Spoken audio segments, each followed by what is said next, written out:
Hamza TV. Kan mu shiga cikin bidiyon ka kuma manta da lakin da subscribe da wannan alaman ƙararrawa.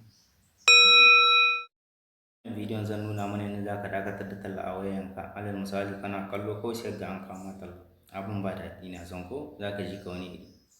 Tunda za ka dakatar da ita takaice shine kamar haka. Na farko za ka nemo parameter ɗinka.